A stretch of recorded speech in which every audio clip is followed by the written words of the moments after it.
can hear the waves in underwater caves, as if you actually were inside a saltwater.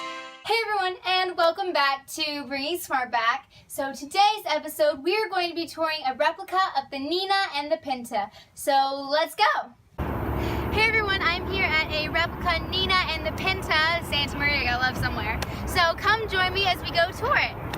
Your ear to a seashell, you can hear the waves in underwater caves, as if you actually were inside a saltwater. I'm here on the Nina, which is the smallest of the two ships.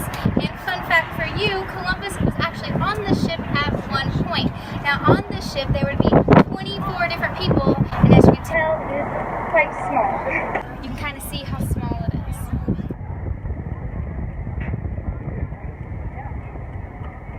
Alright, how's everybody doing today? My name is Colin Foster. I have been aboard the Nina and the Pinta here for just over 5 months. I got on the ships down in the Gulf of Mexico, down in Punta Gorda, Florida. We travel 10 to 11 months out of the year on the ships. We go as far north as Maine. We go as far south as the Florida Keys. We go as far west as about the tip of Texas. Now, the 1 to 2 months that we're not traveling around, we take the ships out of the water, we re-stand them, we recock them, we do the engine repairs, and as soon as we're done fixing them, we head right back out and do what we're doing here today. Now, what we're doing here today, as you see, we have walk-aboard tours. That means guests can come on, people come on, we pay, they teach them, we teach them about the history of the ships, teach them the mechanics, the history back in the day, how they lived and how we live today. Now, we are an all-volunteer crew, so the all-volunteer crew does live down below. About 5 to 7 of us can live on each ship. It's like living in a motorhome with 7 people. It's not too bad. Now, back when Columbus crossed the ocean, there was 24 of them over there, 26 of them here on the Pinta, and about 40 on the Santa Maria. They all live, slept, and ate right out here on the deck where we're standing. Now, the Nina over there, she is the most accurate replica ever constructed.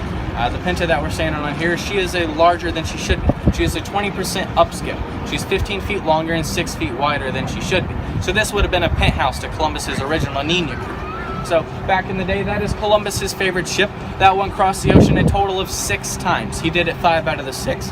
On the first voyage, he was aboard the Santa Maria. After it ran aground in modern-day Haiti in Hispaniola, he jumped aboard the Nina on the way home and fell in love with the Nina. That is his favorite ship. I'm here on the raised deck of the Pinta, also known as the poop deck. And here is called a coffin, although it's not really for dead bodies. It's actually for grains and maps and things that could get wet and get ruined. Now we have a bunch of flags flying up there, and I will tell you what they mean right now. So alright here everybody, welcome aboard the Pinta here. Today we're going to be giving a description of the flags.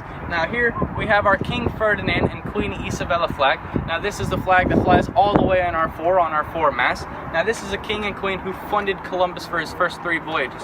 So if it wasn't for the king and queen of Spain, Columbus would have made his way to France and he would have been funded by France. Now if you make our way down here, we will see our next flag. This is the Spanish coat of arms. Whenever King Ferdinand and Queen Isabella became together, whenever they became one, they formed Spain. So Spain had to have their own coat of arms. This is what they created. It is known as the Castillon. Now the castle here represents the people, and the lion represents the royal family. Now if you look up here, you'll see the Spanish naval flag, or the Burgundy Cross. Now that is the Spanish naval flag, so whenever anybody is to see Columbus as he's crossing the ocean, they can see that he is being funded by a king and a queen. Next to that he can see is being funded from Spain, and that he is on a naval adventure. So if anybody is to see that he is being funded by a king and a queen, they're not going to want to mess with him because they're going to have to deal with a higher power when they get back home. So I know there's a couple things you might be wondering about. So you might be wondering, where is the Santa Maria? Well, the Santa Maria was not replicated for 3 reasons. Number 1, Christopher Columbus did not like the original Santa Maria. He said it was too big and it was too clumsy. Number 2, it's too big to fit through the waterways of which they travel today. And number 3, the Santa Maria actually went on 1 voyage and then it wrecked in a coral reef and it was never rebuilt. Another thing you might be wondering is, why are the boats black? Well, back in Christopher Columbus days, they used pine tar because it was water resistant. Now, they don't actually use pine tar on the replicas today because the pine tar is sticky and smelly and flammable, and the crew doesn't really want to catch on fire.